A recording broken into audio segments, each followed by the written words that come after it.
My dear student, question 6 of exercise 13.1। दवा का एक कैप्सूल एक बेलन के आकार का है जिसके दोनों सिरों पर एक एक अर्धगोला लगा हुआ है। ये आकृति दी हुई है।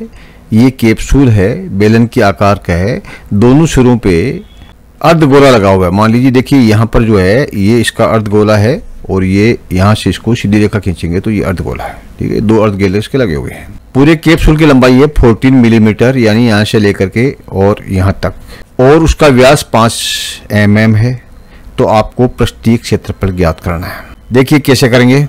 आपको पहले ये जो सिलेंडर है यहाँ से लेके इसका निकाल लेना है पृष्ठीय क्षेत्रफल।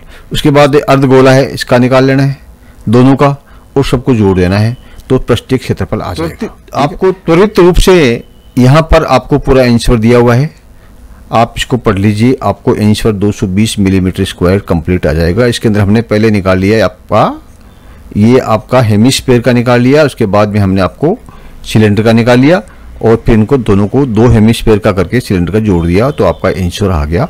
आपको परीक्षा में इस प्रकार से लिखना है, you have to write in the examination like this. तो इसको भी आप समझ लीजिए। और अगर आप हिंदी के स्टूडेंट हैं, हिंदी के विद्यार्थियों के लिए भी यहाँ पर दिया हुआ है, वो भी यहाँ पर यहाँ से लेकर के यहाँ तक पढ़ ले, उनको भी समझ में आ जाएगा। आशा आपको समझ में आ गया होगा।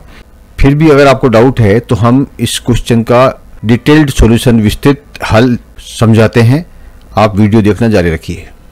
देखिए, टोटल लंबाई है 14 सेंटीमीटर और ये अर्धवृत्ताकार ये जो है अर्धगोला है, इसका डायमीटर है 5 सेंटीमीटर। ठीक है, टोटल है 14 mm और डायमीटर है 5 mm। 14 में से 5 घटा देंगे तो 9 mm क्या बच जाएगा, ये जो आपकी दूरी है सिलेंडर की चौड़ाई बच जाएगी। तो आपको ये सिलेंडर बन गया एक, जिसकी लंबाई 9 mm है। और सिलेंडर का क्षेत्रफल कैसे निकालते हैं, सरफेस एरिया ऑफ सिलेंडर जो निकालते हैं उसका फॉर्मूला होता है 2πr/h, यानी 2 को गुणा करो, पाई मतलब 22/7 से, उसको इसकी r से गुणा करो। r कितना है, देखिए ये जो है दे रखा है इसके अंदर 5 सेंटीमीटर जो है इसका डायमीटर है, तो 5 सेंटीमीटर का आधा यानी 2.5 mm। ठीक है, 5/2 यानी 2.5 mm, ये इसका r है। तो आप r की जगह लिख दीजिए 2.5 mm।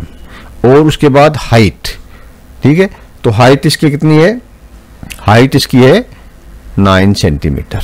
तो इसको आप गुणा कर दीजिए 9 से, इसको आप सॉल्व कर दीजिए। तो आप कैसा कीजिए कि पहले 2 को आपने 2.5 से गुणा किया तो कितना हो गया 5 को 9 से किया तो कितना हो गया 45 को 22/7, 45 को 22 से मल्टीप्लाई किया तो हो गया 990 ये नीचे 7 mm स्क्वायर।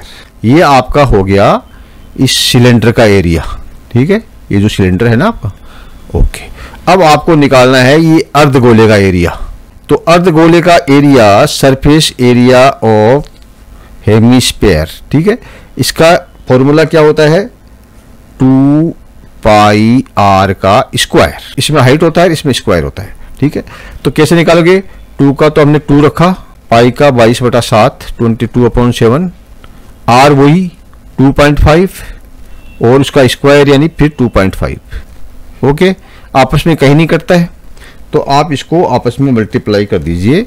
22 को 2 से किया 44 को 2.5 से कीजिए और उसके बाद में फिर उसको 2.5 से कर दीजिए तो ये आपका आंसर आ जाएगा 275/7 mm स्क्वायर। ये क्या है, अर्धगोले का एक का। हमारे पास अर्धगोले कितने हैं, 2 हैं।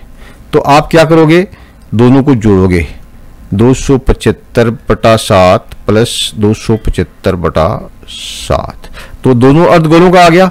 इसके अंदर आप सिलेंडर का जोड़ दो, ये जो आपका आया था 990/7, 7 इसका एलसीएम आ गया। तो एलसीएम जब 7 आ गया तो ये नीचे तो 7 आ जाएगा और इन तीनों को जोड़ दो। इन तीनों को जोड़ोगे तो ये आ जाएगा 1540, 1540, 1540। 7 का डिवाइड कर दो तो 200 और 20, ये क्या आ गया, एम स्क्वायर। ये टोटल सरफेस एरिया आ गया। Find the surface area. तो हमने ये सरफेस एरिया ज्ञात कर लिया। बिल्कुल कांच की तरह क्लियर हो गया होगा। अगर फिर भी कोई डाउट है तो आपको जो शुरू में जो हमने दिया था वो आंसर फिर आपको एक बार देते हैं, आप इसको आराम से पढ़िए और समझ लीजिए। अगर कोई डाउट आपको रह गया है तो उसको क्लियर कर लीजिए। आप इसको पढ़िए, समझिए, जो डाउट आपके दिमाग में है उसको दोबारा से जब पढ़ोगे ना तो बहुत सी चीज़ें आपको क्लियर हो जाती है, तो आपको क्लियर हो जाएगा, कोई डाउट नहीं रहेगा। ओके, हिंदी वालों के लिए भी फिर से हम दे रहे हैं, वो भी इसको पढ़ सकते हैं। Clear? Thank you, my dear student. Please like and subscribe